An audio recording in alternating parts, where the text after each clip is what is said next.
بسم اللہ الرحمن الرحیم محمد و آل محمد پر اللہم صلی علی محمد و آل محمد۔ زیارت جامع کبیر نے زیارت جامع کبیرہ اس کے اندر اس درود کے اوپر کمنٹس ہیں کہ یہ درود نبی کی ذات میں کوئی اضافہ نہیں کرے گا۔ ظاہر ہے انسانی کامل ہونے کے ناطے ہم میرے اور آپ کے بھیجے ہوئے درود سے کیا ہونا ہے، لیکن یہ ہمارے اندر اضافہ کرے گا، کیونکہ خدا نے وعدہ کیا ہے نبی سے کہ اے نبی دنیا میں کہیں پر بھی کسی نے آپ پہ درود بھیجا تو وہ درود آپ تک پہنچے گا، اور اگر ہمارا سلام نبی تک پہنچے گا، ہمارا درود نبی تک پہنچے گا تو یقیناً نبی کی طرف سے بھی کچھ نہ کچھ ہمیں ملے گا۔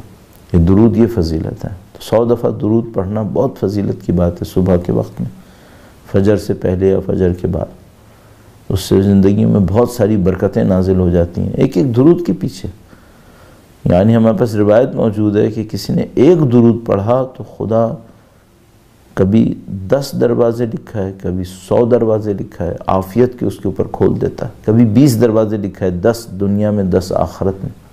تو آپ مثال کے طور پر صبح فجر سے پہلے، نماز فجر سے پہلے، نماز فجر کے بعد 100 دفعہ درود پڑھیں تو اللہ کے نبی کی طرف توجہ کرتے ہوئے کہ اے اللہ کے نبی، اگر آپ کی گلی میں آنے والا ہر ایک شخص ہر روز 100 مرتبہ آپ کی گلی میں آ کر ندا دیتا تو اے اللہ کے نبی آپ جواب دیتے یا نہ دیتے؟ ہم وہ گدھا ہیں، ہم وہ فقیر ہیں، آپ کی گلی میں کھڑے 100 دفعہ درود پڑھ رہے، یقیناً نبی خدا جواب دیں گے۔ رحمت للعالمین، رحمت للعالمین۔ تو یہ زندگی میں یہی چھوٹے چھوٹے کام ایسٹس بن جاتے ہیں، سرمایہ بن جاتے ہیں انسان کی زندگی کے لیے۔ بہت ساری چیزیں انسان کی زندگی میں ایسی ہوتی ہیں جو اچھائی کی طرف یا برائی کی طرف اسے دھکا دے دیتی ہیں، پتہ بھی نہیں چلتا۔ خدا نے متعال سورہ حجرات میں ارشاد فرماتا ہے کہ نبی کے دروازے پہ پہنچ کر اونچی آواز میں مت بولو، نبی کو مت پکارو، ان تحبط اعمالکم، ایسا نہ ہو تمہارے سارے عمل ختم ہو جائیں، تمہیں پتہ بھی نہ چلے۔ تو اگر مثبت کی طرف جائیں تو آپ اگر ہر روز نبی کے دروازے پہ کھڑے ہو کے 100 دفعہ پکاریں، نہیں معلوم تمہارے اعمال کتنے بڑھ جائیں اور تمہیں پتہ بھی نہ چلے، یہ ہو سکتا ہے۔ اور کوئی ذکر حسین میں مرے، اللہ اکبر، 30 سال 35 سال ذکر سید الشہداء میں مرے، 3 دن 4 دن میں پورا قرآن ختم کر کے مرے، تو قرآن و اہل بیت کی شفاعت پھر کسے ملنی ہے؟ سارے عابدوں زاہدوں اور عرفاء کو ملنی ہوتی تو پھر تو شفاعت کا مورد ہی نہیں ہوتا، شفاعت کا مورد گناہگاروں کے لیے۔ تو اگر کوئی اتنی عزاداری کرے تو سید الشہداء کی شفاعت کیوں نہیں ملے گی؟ کوئی اتنا قرآن پڑھے تو اسے قرآن کی شفاعت کیوں نہیں ملے گی؟ انی تارک فیکم الثقلین کتاب اللہ وعترتی، دونوں ساتھ رہیں گے۔ تو جو موت کی تیاری ہوگی وہ کیا ہوگی؟ موت کی تیاری یہ ہوگی کہ صالح مرے، صالحہ مرے، یہ بہترین تیاری ہے، اپنے لیے بھی پسماندگان کے لیے بھی۔ آپ موت کی تیاری کریں، موتو قبل ان تموتو، مرو اس سے پہلے کہ موت آئے۔